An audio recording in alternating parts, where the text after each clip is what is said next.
যদি কেউ নিজেকে সময় না দেয় আর নিজের জন্য অর্থ ব্যয় না করে তাহলে সে রোগী হবে। ডায়াবেটিস রোগী কিন্তু বারবার খাচ্ছেন, তাদের বারবার চিনি ঢুকতেছে, এটা কি চিনি কমানোর চিকিৎসা না বাড়ানোর চিকিৎসা? ডায়াবেটিস রোগীকে 6 বেলা চিনি খাওয়াইয়া ইনসুলিন মারিয়া এই চিনি কোষে গাদাইয়া কোষের মুরব্বা বানায়। আপনার বয়স কত? 65। বলেন তাহলে কি করতে হবে, কি খেতে হবে? বেশি বেশি প্রোটিন খেতে হবে, ব্যায়াম করতে হবে, ঘুমাইতে হবে। এই তো হয়ে গেছে, উত্তর সঠিক, সবাই জোরে আছে। হ্যাঁ, কেন ডায়াবেটিস হয় এটা জানতে চান কিনা? কিন্তু সুস্থ থাকবেন ওষুধ খাইয়া, আল্লাহু আকবার, এই চিন্তাটা মাথা থেকে সরাই ফেলেন। আজকে যারা প্রথম এসেছেন দেখি হাত তোলেন কারা? আচ্ছা, তা তো বেশিরভাগই প্রথম আজকে এসেছেন। আসসালামু আলাইকুম রহমতুল্লাহি ওয়া বারাকাতুহু। সবাই কেমন আছেন?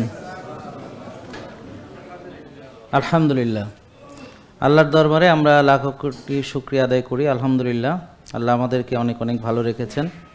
তা আপনারা যারা আজকে এখানে এসেছেন, তো মূলত ঢাকার বাইরে থেকে কেউ এসেছেন এখানে? কারা কারা এসেছেন? আচ্ছা, তাহলে তো অনেকে এসেছেন। আর ঢাকার ভেতর থেকে কারা কারা এসেছেন? আচ্ছা, ঠিক আছে। হ্যাঁ, এই দেখেন এরকম বই আছে না? আচ্ছা, গুড।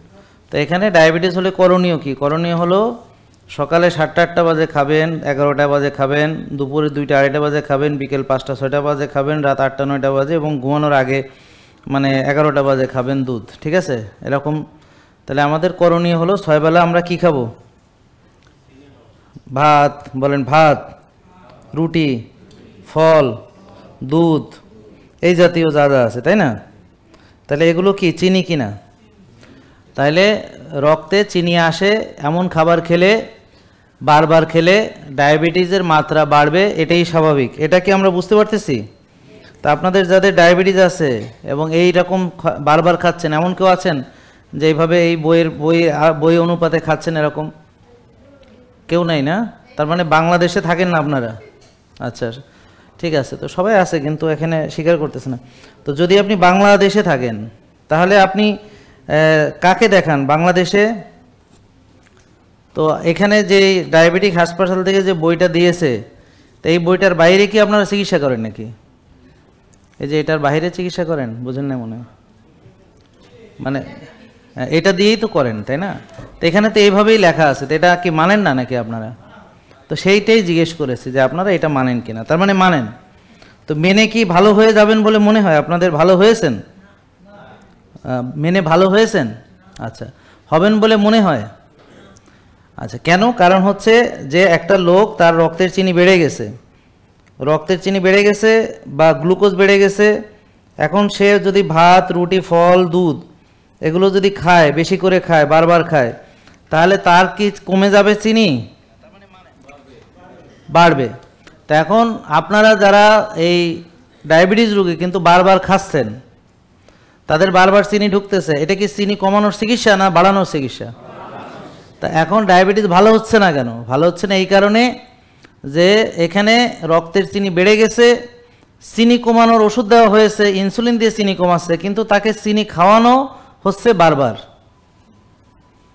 তাহলে এইভাবে যদি চলে সেই রুগীটা কোনোদিন ভালো হয়ে যাবে না। এই জন্যে আপনারা যারা আজকে দীর্ঘদিন ধরে ডায়াবেটিসের চিকিৎসা করাচ্ছেন, কারা কারা করাচ্ছেন চিকিৎসা অনেক দিন ধরে, তো তারা এখনও রুগী আছেন।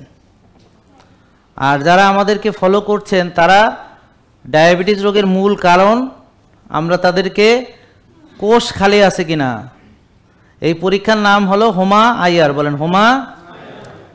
তার ইনসুলিন তৈরি হয় কিনা, ইনসুলিন তৈরি হয় কিনা এই পরীক্ষার নাম হলো সি পেপটাইড। কি? C peptide. এখন যাদেরকে ইনসুলিন দেওয়া হচ্ছে তাদের ইনসুলিন তৈরি হয় কিনা এইটা না দেখে ইনসুলিন দিয়ে দেওয়া হচ্ছে। ধরেন একটা লোকের শরীরে যদি ইনসুলিনের অভাব থাকে তাহলে তাকে ইনসুলিন দিতে হবে। তাহলে আপনারা কেন ডায়াবেটিস হয় এটা জানতে চান কিনা? আচ্ছা, ডায়াবেটিস হওয়ার মূল কারণ হলো, ধরেন একটা লোক সে খাইছে, বেশি খাইছে, কিন্তু সেটাকে শক্তি হিসেবে ব্যবহার করে নাই, জমা করছে। তো যারা বারবার খায়, ব্যায়াম বা কায়িক শ্রম করে না, তারা কি করে? জমা করে। তো আস্তে আস্তে জমতে থাকে, জমতে জমতে একসময় এত জমে যায় যে রক্তের চিনি কোষে ঢুকবে এরকম কোনো অবস্থা থাকে না, তখন রক্তের চিনি বাড়তে থাকে। এই রক্তের চিনি বাড়াকে ডায়াবেটিস বলে। তাহলে ডায়াবেটিসের মূল কারণ হলো কোষে জায়গা নাই। কোষে জায়গা নেই কেন বলেন? চর্বি জমেছে। চর্বি কেন জমেছে বলেন? আমি জমাইছি। তাহলে চর্বি জমাইতে হলে কি করতে হবে? টেনশন করতে হবে বেশি বেশি করে। চিনি জাতীয় খাবার, processed food, ultra processed food খুব বারবার বেশি বেশি করে খেতে হবে। তারপরে অনেক টেনশন করতে হবে, রাত জাগতে হবে, কিন্তু ভুলেও ব্যায়াম করা যাবে না। আর অনেক ব্যস্ত থাকতে হবে, বলতে হবে আমার কোনো সময় নেই, আমি নিজেকে সময় দিব, এত সময় আমার নেই। অনেক ব্যস্ত থাকতে হবে এবং খুব টেনশন করতে হবে, এবং রাত্রে অনেক দেরি করে ঘুমাতে হবে, আর অলসতা করতে হবে, বিলাসিতা করতে হবে, আর শুধু টেনশন করতে হবে, আর শুধু খেতে হবে। এই কাজগুলো আপনারা সুন্দরভাবে করতে পারলে ডায়াবেটিস হয়ে যাবে, কোষে চর্বি জমে যাবে, তারপরে রক্তনালীতে চর্বি জমে যাবে, প্রেশারও হয়ে যাবে। এইভাবে আরও দীর্ঘদিন চললে ফ্যাটি লিভার থেকে লিভার সিরোসিস হয়ে তারপর আপনি চাইলে লিভার ট্রান্সপ্লান্টও করাতে পারবেন। এছাড়া আপনার যদি হার্ট অ্যাটাকের ইচ্ছা থাকে সেটাও আপনার পেয়ে যাবেন, কারণ রক্তনালী ব্লক হয়ে যখন এই রক্ত হার্টে যেতে পারবে না তখন আপনার হার্ট অ্যাটাক হবে, আপনার সেই আশাও পূরণ হয়ে যাবে। এছাড়া যদি মনে করেন না আমার প্যারালাইসিস হতে হবে, হ্যাঁ ও প্যারালাইসিস হয়েছে আমি হতে পারছি না কেন, তখন আপনি আরও অনিয়ম করবেন বেশি বেশি করে করে ব্রেনে স্ট্রোক করবে, ব্রেনে রক্ত যেতে পারবে না, তারপর আপনি দেখবেন এক অঙ্গ অবশ হয়ে গেছে, নাড়াতে পারছেন না, প্যারালাইসিস হয়ে বিছানায় পড়ে গেছেন। বলে যে না আমি চোখটাও নষ্ট করতে চাই, তাহলে আরও বেশি করে অনিয়ম করতে হবে, বারবার খেতে হবে, আরও বেশি টেনশন করতে হবে। তো প্রেশার বাড়তে বাড়তে, ডায়াবেটিস বাড়তে বাড়তে চোখের 12টা বেজে যাবে, তো ডায়াবেটিক রেটিনোপ্যাথি হবে, তারপর রেটিনাল ডিট্যাচমেন্ট, আপনি চাইলে অন্ধ পর্যন্ত হয়ে যেতে পারবেন। আপনি যা চান জীবনে, যে আমি অনেক কিছু চাই, আমার অনেক রোগ দরকার, আপনার যা যা স্বাদ আল্লাহ তাআলা মিটিয়ে দিবেন। তো এর জন্য আপনাকে কিচ্ছু তেমন করতে হবে না, খালি খাইতে হবে, ব্যস্ত থাকতে হবে, অনেক টেনশন করতে হবে, আর বেশি বেশি ওষুধ খাইতে হবে, রোগ বানাইতে হবে আর ওষুধ খাইতে হবে, কিন্তু ভুলেও নিজের যত্ন নেওয়া যাবে না। আর খাওয়া কন্ট্রোল করা যাবে না, যা পাবেন তাই খাবেন। আর মনকেও কন্ট্রোল করা যাবে না, মনে যা চায় তাই করতে হবে, মনে যেটাই চায় সেটাই করে ফেলতে হবে। মনে করেন মনের উপর কোনো নিয়ন্ত্রণ রাখা যাবে না। এইভাবে আপনারা চলতে থাকেন ইনশাল্লাহ। আর ডাক্তার দেখাবেন বেশি বেশি করে, আর পরীক্ষা নিরীক্ষা করাবেন, আর খালি ধুমায় ওষুধ খাবেন, কে কত ওষুধ খাইতে পারে কম্পিটিশন লাগাই দেবেন। তো ধরেন আমি 10 বছর চিকিৎসা করে ওষুধ যেন 7-8টার কম না হয়, তারপরে এভাবে 15-20 বছর চিকিৎসা করে যেন ওষুধ 18-20টা না হয়, এরকম যদি মানে ওষুধই বাড়াইতে না পারলাম তাহলে চিকিৎসা করে লাভ হলো কি, তাই না? রুগী হিসেবে একটা মর্যাদাবান রুগীকে, যার অনেক রোগ, 5-7টা ডাক্তার লাগে, এতগুলো ওষুধ লাগে, কাড়ি কাড়ি ওষুধ খায়, তারপর 2টো অপারেশন আছে, সে হলো মর্যাদাবান রুগী। এবং তার ভিতর যাদের কিডনি নষ্ট হচ্ছে তারা আরও মর্যাদাবান, তাদের মর্যাদা আরও বেশি। আর যে একই সঙ্গে ব্লাড প্রেশার, হার্ট অ্যাটাক, তারপর কিডনি নষ্ট, লিভার ড্যামেজ করতে পারবে, চোখ নষ্ট করতে পারবে, সে তো মহা রুগী, শ্রেষ্ঠ রুগী, রুগী সম্রাট মনে করেন, বা রুগী সম্রাজ্ঞী। তো এইভাবে আপনারা চেষ্টা করতে থাকেন, ইনশাল্লাহ একটার পর একটা রোগ আসতে থাকবে, বাড়তে থাকবে। এটা হলো আপনার ধ্বংস। তা আপনারা যারা শখ যে আমি ধ্বংস হতে চাই, তাদের জন্য উপায় আছে, আল্লাহ তাআলা কাউকে নিরাশ করেন না। আর যারা ভালো থাকতে চান তাদের জন্য উপায় আছে, কিন্তু ভালো থাকাটা আসলে সুস্থ থাকাটা মানে অসুস্থ থাকার চেয়ে আসলে সহজ, কিন্তু এইটা শয়তান আপনাকে বিভ্রান্ত করবে, শয়তান দেখাবে যেন এটা অনেক কঠিন। তাহলে আসেন ডায়াবেটিস ভালো হবে কেমনে? তো ডায়াবেটিস হয়েছে কেন বুঝতেছেন?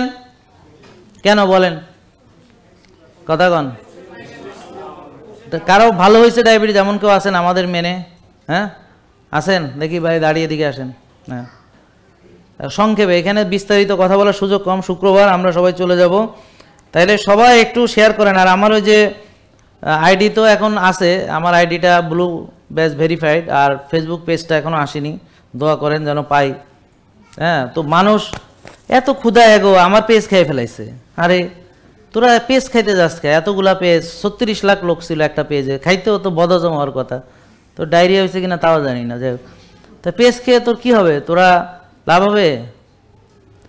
মানে মানুষকে ওষুধ মুক্ত হওয়ার জন্য বাধা দিচ্ছে, মানুষকে সুস্থ হওয়ার পথে বাধা সৃষ্টি করতেছে। আমার কথা বুঝতে পারছেন? এটা কি কোনোদিন সফল হবে? কিভাবে হবে? এটা সম্ভব না। তো আপনারা পৃথিবীতে মনে রাখবেন, সত্য চাপা দিয়ে রাখা তো যায় না কোনো দিন। সত্য, আল্লাহ যখন সত্যকে প্রতিষ্ঠিত করার সিদ্ধান্ত গ্রহণ করবেন, পৃথিবীর কোনো শক্তি তাকে চাপা দিয়ে রাখতে পারবে না, এটা সম্ভব না। হ্যাঁ এটা কোনো দিন হয় না। জি, কি নাম বলেন আপনার? আসসালামু আলাইকুম। হ্যাঁ মাইকটা একটু দূরে রাখেন। হ্যাঁ বলেন। আমি মোহাম্মদ মাহবুবুর রহমান, আমি নাটোর জেলা থেকে এসেছি। আমি দীর্ঘ 2015 সাল থেকে আমি ডায়াবেটিসে ভুক্ত। ওষুধ খাইতে খাইতে আমি এমন একটা পর্যায়ে গেছি, আমি ইন্ডিয়া, ব্যাঙ্গালোর, তারপরে ইন্ডিয়া, চেন্নাই বিভিন্ন জায়গাতে চিকিৎসা করছি। আমার ডায়াবেটিস, হার্ট এবং এমনকি আমি শরীরে এনার্জি পাইতাম না। বাম হাত অবেশ হয়ে যেত, হাতে ব্যথা করতো, পিঠের এই সব সাইড দিয়ে ব্যথা করতো।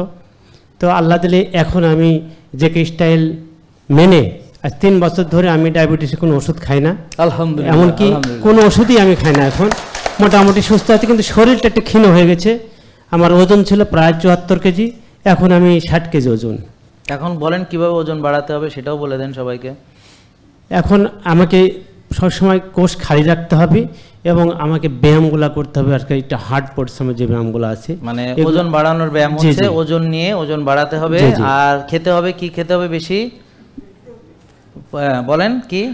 হ্যাঁ, প্রোটিন আপনি জাতীয় আসেন, খাবার আপনি খেতে আসেন। হবে। হ্যাঁ, যাক, ওনার থেকে একটু শিখে যান। আর কি করতে হবে বলেন দেখি, এদিকে আসেন, ওই যে ওনার থেকে শেখেন। বলেন তো, এই যে আপনার বয়স কত মা? 65 আসেন, এদিকে আসেন। হ্যাঁ, আপনার বয়স কত? 65 65। বলেন তাহলে কি করতে হবে, কি খেতে হবে? বেশি বেশি প্রোটিন খেতে প্রোটিন হবে, খেতে হবে, ব্যায়াম করতে হবে, পর্যাপ্ত ঘুমাইতে হবে। এই তো হয়ে গেছে, উত্তর সঠিক, সবাই জোরে আছে। হ্যাঁ, তো দেখেন উনি শিখে ফেলছে। তাহলে যিনি শিখে জানে উনি হলেন জ্ঞানী।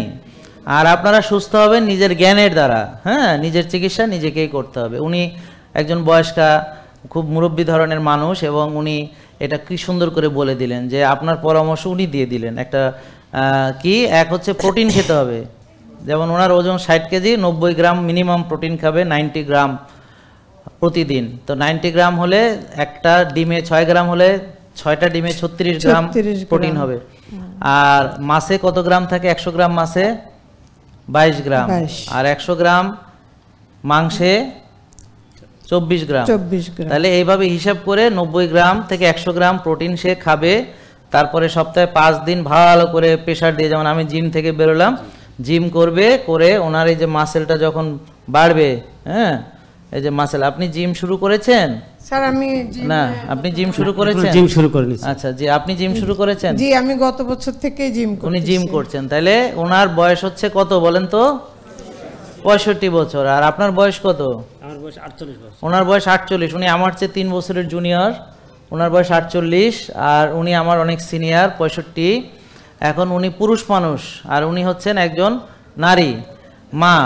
এখন উনি জিম করতেছেন 1 বছর ধরে, আর ইনি এখনো করতেছেন না। এখন উনি জিম না করে দিন দিন ক্ষীণ হবেন নাকি মাসেল মাচু হবেন বলেন তো? হ্যাঁ, শুকাবেন। তা এখন উনি শুকাচ্ছেন, যে এটা ওনার চয়েস। কেন? কারণ উনি জিম ভর্তি হননি। আমার কথা বুঝতে পারছেন? উনি ওইভাবে প্রোটিন খাইতেছেন না, কিন্তু উনি আবার ক্ষীণ হয়ে যাচ্ছেন, এটাতে ওনার প্রবলেম হচ্ছে। কিন্তু উনি ক্ষীণ না হওয়ার জন্য যে প্র্যাকটিস মাসেল বিল্ডিং, সেটা কিন্তু করতেছেন না। নাকি বুঝেন নাই মনে হয় আপনারা? তাহলে এখন আপনি বলেন যে আপনি যে ক্ষীণ হচ্ছেন, এটা কি আপনার চয়েস নাকি আপনি মাসেল বিল্ড করবেন? কি না, করবেন? এটা আমার চয়েস না, আমি মাসল বিল্ড করবো আর কি। কিন্তু আপনি এতদিন শুরু করেননি, কি কারণে বলতে পারবেন কিনা? এতদিন আমি বুঝতে পারিনি। আচ্ছা, আমি তার ওই- মানে এই যে না বুঝলে একটা বিরাট বিপদ। জি, জি। তো আজকে যারা প্রথম এসেছেন দেখি হাত তোলেন, কারা? আচ্ছা, তা তো বেশিরভাগই প্রথম আজকে এসেছেন। তা আজকে প্রথম দিনে কি শিখলেন? যে আপনার কিভাবে মাসেল বানাতে হয়, ওজন বাড়াতে হয়। আর উনি 2 বছর ধরে শিখতে পারলেন না। আমার কথা বুঝতে পারছেন? কয় বছর আমাদের মানেন বললেন?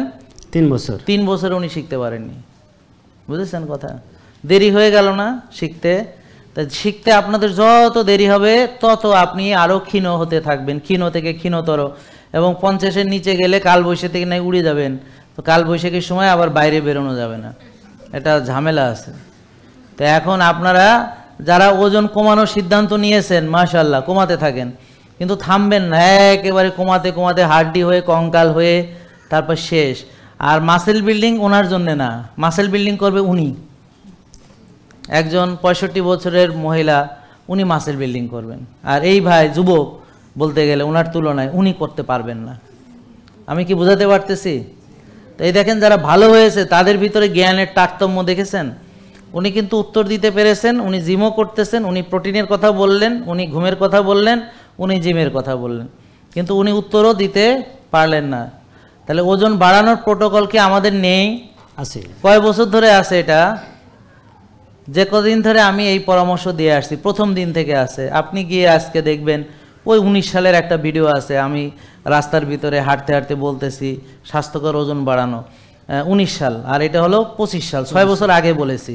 তো এখন আপনি এই কম জ্ঞান নিয়ে চলতে আপনার ভালো লাগে কেন সেটা আমাকে বলেন। বিষয় হলো তো এটা আমি মাঝে মধ্যে করতাম, পরে জালালের সাথে যখন আমার নাটোরে জালালের সাথে যখন এটা দেখা হলো, এরপর আমি নিয়মিত ওই স্টাইলগুলো মানি, কিন্তু জিম করার সেই পর্যাপ্ত জায়গা বা ওই ইয়াগুলো তাহলে আপনাকে বুঝায় আপনি আসলে ভুল বুঝতেছেন। জিম মানে যে জিমে গিয়ে করতে হবে এমন নয়, ওজন নিয়ে করলেই হলো। ইট হতে পারে, পাথর হতে পারে, বালুর বস্তা হতে পারে, হ্যাঁ, মাসেল বানাতে হবে, মাসেল না বানালে অসুবিধা। আমি কি বোঝাতে পেরেছি?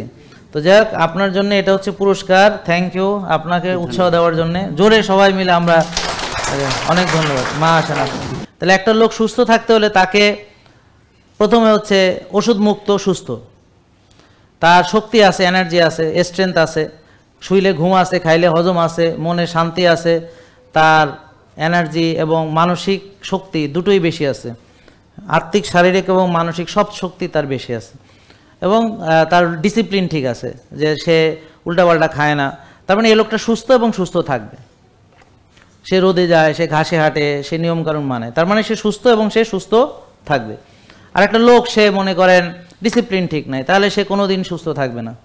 এখন যদি সুস্থ থাকে ভবিষ্যতে থাকবে না।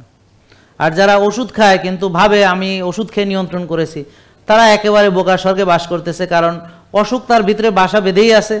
দিন দিন রোগ বাড়তেছে, ওষুধের পরিমাণ বাড়তেছে, সে ওষুধ নিয়ন্ত্রণে নেয়, অসুখও নিয়ন্ত্রণে নেয়।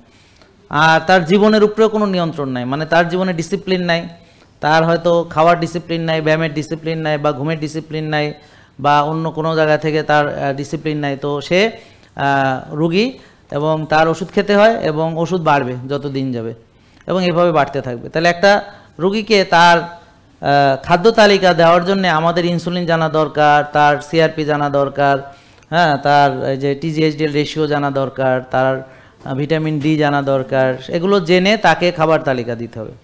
এখন যাদের ওভারলোড আছে, কোষে জায়গা নেই, তাকে কি আরও খাওয়াবেন? তার কোষ খালি করতে হবে। এখন কোষ খালি করতে হলে ফ্যাট কমাতে হবে, ফ্যাট বার্ন করতে হবে। কিন্তু ইনসুলিন বেশি থাকলে ফ্যাট বার্নিং হবে না। তো আমরা ইনসুলিন মেপে দেখবো কত আছে, তো 4 থাকলে তো খুব ভালো, যদি 6 থাকে তাও মোটামুটি চলে, চলনসই। কিন্তু এর বেশি থাকলে ইনসুলিন তাকে কমাতে হবে। যদি না কমায় তাহলে তার ফ্যাট বার্ন হবে না, কোষ খালি হবে না, ডায়াবেটিস ভালো হবে না, হৃদরোগ ভালো হবে না, ফ্যাটি লিভার ভালো হবে না, কিছুই ভালো হবে না। সে যেমন আছে তেমনই থাকবে। তাহলে এটা গেল একটা অ্যাসপেক্ট। এখন তার মনে করেন যে হোমায়ার ঠিক আছে, হ্যাঁ, এবং সে খাইতে পারে না কিছু, আইবিএস, তো সে কী হবে? কঙ্কাল হয়ে যাবে। তখন তাকে কি করতে হবে?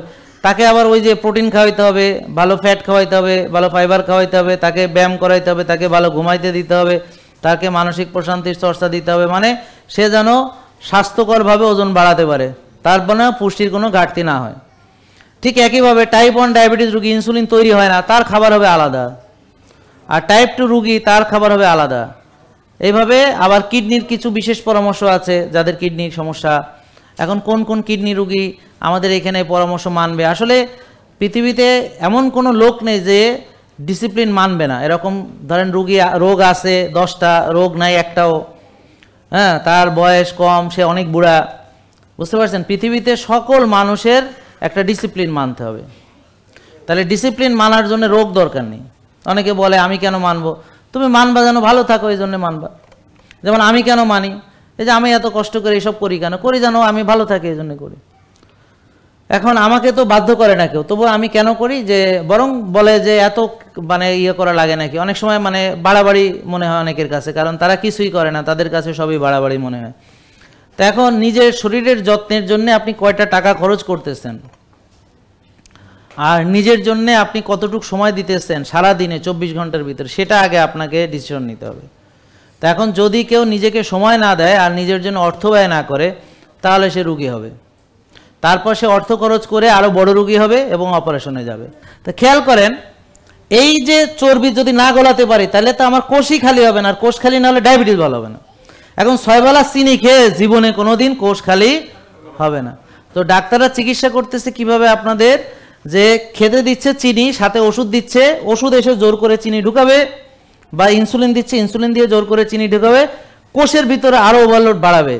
তো রক্তের চিনি কম দেখে আপনি খুশি, কিন্তু কোষের 12টা বাজছে সেটা আপনি টেস্টও করেন না, জানেনও না, আর খুশি হবেন না, কাঁদবেন না, কিছু, এটা কোনো জ্ঞানও নাই। আমার কি বুঝলেন না কথা? এখন আমাদের এখানে আমরা এই রিপোর্ট ছাড়া, হোমায়ার ছাড়া আমি আপনাকে কি খেতে দিব বুঝবো কিভাবে? আপনারাই বলেন। তার মানে যার হোমায়ার 1 তার খাবার আর যার হোমায়ার 6 সম্পূর্ণ আলাদা হবে, বিপরীত। বুঝেন নাই মনে হয়?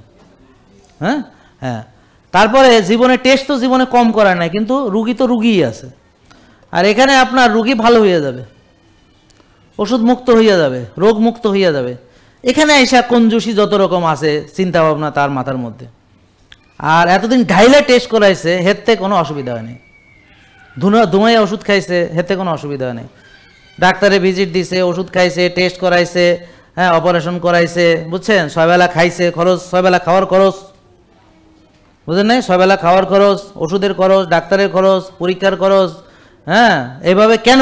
যেন আরো বড় রুগী হয়, আরো বড় যেন রুগী হয়। সে নিজের কোষের 12টা বাজাইছে।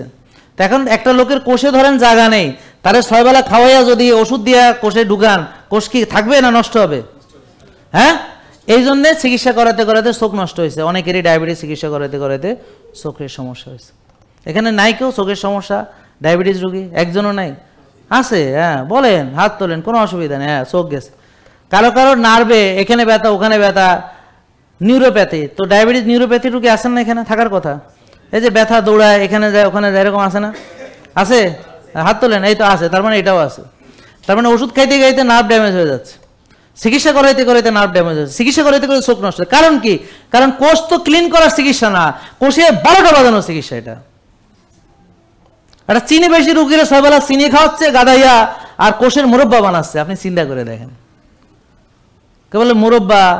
চাল কুমড়ার ছাল তুলিয়া খেজুরের কাটা দিয়ে খেচ্চা খেচ্চা চিনির শিরায় চুবাইলে তাকে মুরব্বা বলে। এখন ডায়াবেটিস রুগীকে 6 বেলা চিনি খাওয়াইয়া, ইনসুলিন মারিয়া, এই চিনি কোষে গাদাইয়া কোষের মুরব্বা বানায়। তারপর চোখ নষ্ট হয়, তারপর নার্ভ ড্যামেজ হয়, তারপর হার্ট অ্যাটাক হয়, তারপর প্যারালাইসিস হয়, স্ট্রোক করে, তারপর লিভার ড্যামেজ হয়, কিডনি ড্যামেজ হয়, তারপর লিভার ট্রান্সপ্লান্ট, তারপর হচ্ছে কিডনি ডায়ালাইসিস, তারপর ট্রান্সপ্লান্ট, তারপর হাঁটু যায়, গিরা যায়, মাজা যায়, স্মৃতিশক্তি চলে যায়, বুদ্ধি চলে যায়, যোগ্যতা চলে যায়, পুরুষত্ব যায়, নারীত্ব যায়, সব ধ্বংস করে তারপর সে কোনো রকম একটা জীবন বাঁচায় নিয়ে ঘুরে বেড়ায়। ও ঘুরতেও পারে না, অনেক সময় বিছানায় পড়ে থাকে। এই হলো তাদের কাজ। বুঝতে পারছেন না? কেননা দেখেন, আপনার চেষ্টায় আপনি রুগী হয়েছেন, ডাক্তারের চেষ্টায় জীবনে ভালো হইতে পারবেন না। মাথায় রাখেন, ঢুকান আমার কথা। না ঢুকলে রুগী থাকবেন সারা জীবন। আপনার অনিয়মের ফলে আজকে কোষের 12টা বাজেছে। কেন? আপনার খাবার ঠিক নেই, process food, ultra process food বারবার খেয়েছেন, বেশি বেশি খেয়েছেন, ব্যায়াম করেননি, টেনশন করেছেন, রাত জেগেছেন, শক্তি চর্চা করেননি, নিজেকে সময় দেননি, নিজের যত্ন নেননি, আবার ভালো থাকতে চায়। আরে শখ রে, কি শখ! তাহলে ব্যায়াম ভালো আপনারা করবেন রেগুলার। আর ব্যায়াম না করলে ডেকি পালাবেন, মাটি কাটবেন, ইট ভাঙবেন, অন্য আরো অনেক কিছু আছে। যারা বলে আমার ব্যায়াম করার টাকা নেই, তারা ও কি করে? রিক্সা চালায় টাকা কামাবে। কথা বুঝেন না? মাটি কেটে টাকা কামাবে, ইট ভেঙে টাকা কামাবে, বুঝেন নি? তো তোর টাকা নেই ব্যায়াম করা, তো তাহলে ব্যায়াম। এখন আগে আমরা শরীর খাটাইয়া উপার্জন করে খাইতাম, আর এখন আমরা খাইয়া তারপর শরীর বাড়াইয়া নিজের টাকা খরচ করে জিম করি, বুঝলেন? মানে আগে ঘাম ঝরাইয়া মানুষ উপার্জন করতো, আর এখন ঘাম ঝরাইতে টাকা লাগে, টাকা দিয়ে ঘাম ঝরায়। তাহলে বোঝেন অবস্থা কি হয়েছে? বুদ্ধি বাড়িছে নাকি আমরা উন্নত হয়েছি না অনুন্নত হয়েছে, আমরা সভ্য হয়েছি না কি হয়েছে, এবার বোঝার চেষ্টা করেন। আমার কথা বুঝতে পারছেন? একটু ভালো করে বোঝার চেষ্টা করেন। এখন আসেন, আর্লি ঘুমাবো না, সুস্থ থাকবো। তো এখানে আপনি আপনার পূর্বপুরুষ, আপনার কোরআন হাদিস সবকে অমান্য করার এটা হলো যে সবচেয়ে ভালো বুদ্ধি হলো রাত জাগা। আমার পূর্বপুরুষরা আর্লি ঘুমাইছেন, কোরআন হাদিসে বলা হয়েছে আর্লি ঘুমানো। হ্যাঁ, বিজ্ঞান বলেছে আর্লি ঘুমাতে, ওই যে রাত 10টা থেকে 2টা, ওই যে delta sleep, deep sleep, delta sleep. তাহলে সব কিছু মিলে গেল এক জায়গায়, কিন্তু আপনাদের অমিল। তো যারা আর্লি ঘুমাবে না, মোট 8 ঘন্টা বা 7 ঘন্টা ঘুমাবে না, একদম আমি লিখে দিব, তাদের ব্রেন একটা সময় আর কাজ করবে না, মনে থাকা সব শেষ, মনে থাকবে না, ভুলে যাবে, কোথায় কী করতে হবে সেটা মনে থাকবে না, সব ভুলে যাবে। হ্যাঁ, টেনশন হবে, রাত জাগার ফলে আস্তে আস্তে তার হাড় ক্ষয় হবে, ধীরে ধীরে তার টক্সিসিটি বাড়বে, ধীরে ধীরে সে তার ক্যারেক্টারটা হবে একটা টক্সিক ক্যারেক্টার, খালি মেজাজ দেখাবে, ঠাস করে মাইন্ড করবে, কেন মুড সুইং করে নিজেই জানে না। হ্যাঁ, কেন যে মেজাজ খারাপ তাও জানে না, কেন যে মন খারাপ তাও জানে না, পরে বলবে বিধাতাও বোঝে না, এরকম বলবে আর কি। হ্যাঁ, আসলে ঘটনা হলো যে ওর ভিতরে কোনো ব্যালেন্স নাই, বুঝেননি কথা? এটা খুব ডেঞ্জারাস। যাদের ডিসিপ্লিন নাই, তার মেন্টাল ব্যালেন্স নাই, তার মনের উপর নিয়ন্ত্রণ নাই, আমি একদম লিখে দিব। যার ডিসিপ্লিন নাই তার কোনো কিছু ঠিক নেই। এই জন্য আল্লাহ তাআলা ডিসিপ্লিন এত পছন্দ করে। তো তাহলে আপনারা যারা ডিসিপ্লিন না, ডিসিপ্লিন মানতে হবে। এর জন্য কি আপনার অ্যালার্জি লাগবে ডিসিপ্লিন মানতে? না, অ্যালার্জি না থাকলে মানা যাবে না। এই তো এবার বুঝছেন ঘটনা কোথায়, যে আপনার কোনো রোগ না থাকলেও যা, রোগ থাকলেও তাই। শুধু ধরেন ডায়াবেটিস রোগীর ক্ষেত্রে বা ইনসুলিন বেশি রোগীর ক্ষেত্রে, বা যারা ওজন কমাতে চায়, বা যাদের চর্বি জমে গেছে লিভারে, এগুলো তাদের জন্যে খাবারটা একটু ভিন্ন। আর যাদের মনে করেন যে কোষ খালি, তাদের খাবারটা আবার আলাদা। এখন এইটা তো আমি চেহারা দেখলে তো বুঝবো, ঠিক আছে, কিন্তু টেস্ট না করলে ভিতরের চর্বি বোঝা যাবে না। যেমন ধরেন আপনি বলেন আমি চিকন মানুষ, আমার হুমায়ুর কি বেশি থাকবে? হ্যাঁ, বেশি থাকবে। বহুত চিকন লোক আছে তার হার্ট অ্যাটাক, বহুত চিকন লোক আছে ব্রেন স্ট্রোক। তা হুমায়ুর বেশি না হয় তো ব্রেন স্ট্রোক, হার্ট অ্যাটাক করতে পারে না। কারো যদি ইনসুলিন ঠিক থাকে, সুগার ঠিক থাকে, হুমায়ুর যদি ঠিক থাকে, কোষে যদি ওভারলোড না থাকে, তো চর্বি কি আসমান থেকে পড়বে? বুঝেন নেই কথা? আর চর্বি না জমলে তার হার্ট অ্যাটাক হবে কিভাবে? এটা বোঝেন নাকি বোঝেন নেই? ভাই, রোগের মূল কারণ বুঝছেন? হার্ট অ্যাটাকের মূল কারণ কি? রক্তনালীতে ব্লক। তা ব্লক কেন হয়েছে এতক্ষণ সেটা বুঝাচ্ছি। ব্লক হয়েছে, সে ব্যায়াম করে না, টেনশন করে, রাত জাগে, উল্টাপাল্টা খায়, কোনো নিজের যত্ন নাই। এখন আস্তে আস্তে ভিতরে রক্তনালীতে চর্বি জমতে জমতে ব্লক হয়ে গেছে। ব্লক হইতে হইতে 100 হয়ে গেছে, এখনো জানে না হ্যাঁ ব্লক। তারপর যখন অ্যাটাক করছে, পরে ডাক্তাররা টেস্ট করে কইছে এটাতে 100, এটাতে 95, এটাতে 85, এইভাবে তারে বলছে আপনার ট্রিপল ভ্যাসেল ডিজিজ। হ্যাঁ, এবার কি করতে হবে? কেন কি করবেন মানে বুক ফাটতে হবে? বুক ফাটবেন, খুশির ব্যাপার নাকি? খুশি না? কেন এতদিন চেষ্টা করছে রুগী হওয়ার জন্য, এখন ফাইনাল একটা রেজাল্ট পাইছে, তা তো খুশি হয়ে যাওয়ার কথা। কিন্তু আপনারা কি ভাবতেছেন? এই যে অনিয়ম করবেন আর রেজাল্ট পাবেন না, তাই ভাবতেছেন? আরে আল্লাহ, আল্লাহ এদেরকে সঠিক বুঝ দান করো, বলেন আমিন, জোরে আমিন কন। হ্যাঁ, কারণ এদের বুঝই নাই। আল্লাহু আকবার। যে নিজের ভালো বোঝে না, তাকে কি বোঝাবেন? নিজের ভালো বোঝে না। আপনারা কি ভাবতেছেন যে কায়িক শ্রম করবেন না বা ব্যায়াম করবেন না এবং ওষুধ খেয়ে ভালো হয়ে যাবেন? আপনারা কি ভাবতেছেন? রাত জাগবেন, টেনশন করবেন, যথাযথ সময় ঘুমাতে যাবেন না এবং যথেষ্ট ঘুমাবেন না, হ্যাঁ, এবং আপনি ভালো হয়ে যাবেন? আপনি কি ভাবতেছেন? আপনি এই যে বারবার খাবেন উল্টাপাল্টা, ব্যায়াম করবেন না, কায়িক শ্রম করবেন না, রোদে যাবেন না, ঘাসে হাঁটবেন, আপনি ভালো হয়ে যাবেন, এটা ভাবতেছেন? অবশ্যই আপনারা এটা ভাবতেছেন, কারণ আপনাদের দেখলে এটা বোঝা যায়। সবাই এটা ভাবতেছে যে না, আমি ওষুধ খেয়ে ভালো হয়ে যাব। নাকি বুঝেন নাই? কিভাবে বোঝা যায়? কারণ তার নিয়ম কানুন কোনো ঠিক নাই, কিন্তু ওষুধ খায়, প্রেশারের, ডায়াবেটিসের, ইনসুলিন নেয়। কেন? কেন? কারণ সে রোগ আছে তাই। আর রোগ আছে কেন? অনিয়ম আছে তাই। একটা লোক এখানে এসে বলেন তো যে আমি একদম ছোটবেলা থেকে আমি 1 ভাগ খাই এবং আমি এইসব প্রসেসড আল্ট্রা প্রসেসড খাই না, আল্লাহর দেওয়া রিয়েল ফুড 1 ভাগ খাই, প্রকৃত খাবার, মানে দেশি ডিম, দেশি মুরগি, মানে যেটা বুঝে আর কি, হাইব্রিড না আর কি। এবং আমি ক্ষুধা লাগলে খাই, খেয়াল করেন। আর আমি মাঝে মাঝে রোজা রাখি, সোম, বৃহস্পতি, অন্যান্য রোজা রাখি, 5 ওয়াক্ত নামাজ মসজিদে যে পড়ি, জামাতে পড়ি। আমি আর্লি ঘুমাতে যাই, আমি 8 ঘন্টা ঘুমাই। হ্যাঁ, আমি নিজেকে সময় দেই, নিজের যত্ন নেই, আমি ঘাসে হাঁটি, আমি রোদে যাই, আমি কায়িক শ্রম বা ব্যায়াম করি। হ্যাঁ, আমি একটা সুন্দর ডিসিপ্লিন লাইফ লিড করি। কিন্তু আপনি তবুও রুগী। আসেন, একজন আসেন, আসেন একজন। হ্যাঁ, পুরো পৃথিবীতে খুঁজে পাবেন না, কারণ ও সুস্থ। এগুলো যে মানে সে রুগী না। তাহলে বাকিটা বুঝে নেন। এবার আপনারা যদি ওইভাবেই চলেন, তাহলে রুগী থাকবেন না। বলে আমি ভালো হবো কেমনে? আপনার ইমিউন সিস্টেম আপনাকে ভালো করবে। যেমন ধরেন প্রেশার ভালো হবে কেমনে? এই যে আপনার চর্বি গলে যাবে, রক্তনালী খালি হয়ে যাবে, ইনসুলিন কমে যাবে, কোষ খালি হয়ে যাবে, সুগার কমে যাবে, ইনফ্লামেশন চলে যাবে, টক্সিসিটি চলে যাবে। আর ওইদিকে আপনি ভালো ঘুমাচ্ছেন এদিকে ব্যায়াম করতেছেন, ওদিকে রোজা রাখতেছেন, ওদিকে শ্বাসের ব্যায়াম করতেছেন, ওদিকে ভিটামিন ডি 90-100 হয়েছে, তা আপনার প্রেশার তো থাকবে না। যে আমাদের যারা মানে তাদের তো প্রেশার ভালো হয়ে গেছে আলহামদুলিল্লাহ। কি বলেন, ভালো হয়েছে না নাকি? মানলে ভালো হয়ে যাবে না? হ্যাঁ, বলে ডায়াবেটিস ভালো হবে কেমনে? একই নিয়ম। এই যে রোজা রাখবেন কোষ খালি হবে, ব্যায়াম করবেন কোষ খালি হবে, ঘাম দিয়ে বেরোবে, টক্সিসিটি বেরোয় যাবে, বুঝতে পারছেন? রোজায় এটা ইনফ্লামেশন কমবে, রোজায় টক্সিসিটি কমবে, কোষের ডিটক্সিফিকেশন ভালো ঘুমের মাধ্যমে হবে, ব্যায়ামের মাধ্যমে হবে। হ্যাঁ, তারপরে ওই যে শ্বাসের ব্যায়াম করবেন, তারপর ভিটামিন ডি বাড়াবেন, তো সব কিছু মিলে দেখবেন ডায়াবেটিস আর নাই। কোষ খালি হলে ডায়াবেটিস থাকবে না। তো ফ্যাটি লিভার কেমনে ভালো? ওই যে ফ্যাটি লিভার, লিভারের চর্বিগুলো গেলেই তো ফ্যাটি লিভার শেষ। আর রক্তনালী ক্লিন থাকলে তো স্ট্রোক হবে না, চোখ নষ্ট হবে না, বুঝতে পারছেন? তারপর হচ্ছে প্যারালাইসিস হবে না, হার্ট অ্যাটাক হবে না। কারণ কোষ খালি থাকলে, রক্তনালী ক্লিন থাকলে এগুলো কিভাবে হবে? নাকি বোঝেন না এখনো? তার মানে কি এখনো ভাবতেছেন যে কোন রোগের কি চিকিৎসা সেটা? হায় রে আল্লাহ, এইটাই মাথা থেকে আজকে দূর করতে পারলাম না। কোনো রোগই থাকবে না, যেভাবে চললে আপনারা সেভাবে চলা শুরু করেন, সামনের দিনে দেখবেন কোনো রোগই নাই। আর এখন সুস্থ আছেন, আর যেভাবে রোগ হবে সেভাবে চলতে থাকেন, আপনি সুস্থ থাকবেন না, রোগী হবেন। আর রোগ বাড়তে থাকবে যতদিন চলাফেরা চেঞ্জ না করবেন। ওষুধ খাইয়া রোগ আরো বাড়ে। কোষে জায়গা নেই, এটা তো আমরা বুঝতে পেরেছি, তাই না? হোমায়ের দিয়ে বুঝতে পারবো। এখন বলেন হোমায়ের কত থাকলে ভালো? বলেন 1। তাহলে যার ভালো নেই কিভাবে ভালো হবে? ওই যে রোজা, ব্যায়াম, ঘুম, মানসিক প্রশান্তি, এটা আর আপনার পার্সোনাল পরামর্শ ডাক্তার বুঝে দেবে। তারপর হচ্ছে টিজিএইচডি রেশিও কত থাকতে হবে? 2-এর নিচে। সিআরপি 3-এর নিচে। বলেন 1। হোমায়ের কত থাকলে ভালো? তারপর বলেন 2।